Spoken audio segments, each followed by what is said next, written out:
Hello, I'm Ariana Newman, and this discussion will be about the relevance of Western civilization, which is unique to me because throughout my academic career, when the West was always mentioned, I necessarily didn't know what area they were referring to, and was it built out of like American exceptionalism, or I then learned that it had a European take to it. So where was this line drawn?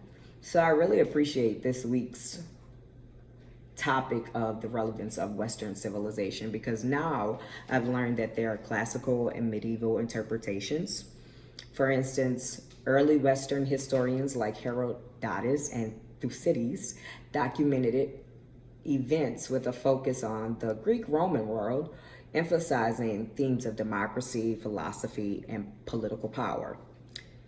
These contributions were also helpful with figures like Socrates, Plato, and Aristotle to Western thought. Then in the medieval period, scholars such as St. Augustine and Thomas Aquinas blended classical philosophy with Christian theology. They argue that the synthesis of Greek and Roman culture and Christianity formed the foundation of Western civilization, emphasizing the continuity of Western intellectual and moral traditions. That is where I think it becomes apparent that if you're with the West, you're winning, and if you're with the East, you may be an enemy. Continuing into the Renaissance and Enlightenment views, you can see that Renaissance thinkers revived classical texts and ideas, arguing that the rediscovery of Greek and Roman culture marked a cultural rebirth. Historians like Erasmus viewed the Renaissance as a period of enlightenment that restored the classical heritage after the so-called Dark Ages. So once again, the West is seen as the best during the Renaissance. And during the Enlightenment period, which is the 17th and 18th century, so this is also a time when like America is starting to be overcome with Europeans. But in the Enlightenment period, Western civilization took on more of a science road of rationalism, scientific progress, and political liberalism, such as the American Revolution and the French Revolution. And this was credited to Western thought with human knowledge and promoting individual rights. This was something that hadn't been seen at all at that time. And going into the 19th century, which is 1800, so America is now a fully established independent country.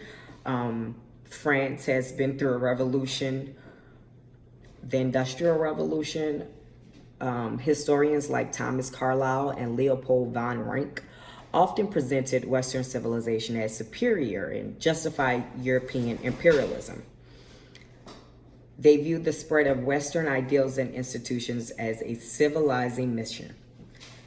This is where the Enlightenment and the Renaissance took a turn for the worst in the Western world and in the trajectory of how it still is relevant, because now Westerners are traveling and imposing their culture on other people and exploiting the land.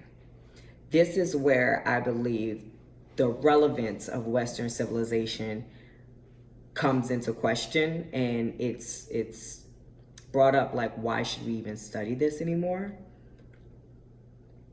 And from that point, it's people arguing that we shouldn't, and then there's people arguing that we should.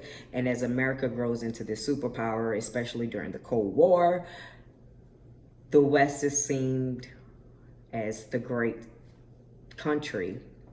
But just like Kanye West, that isn't always the case.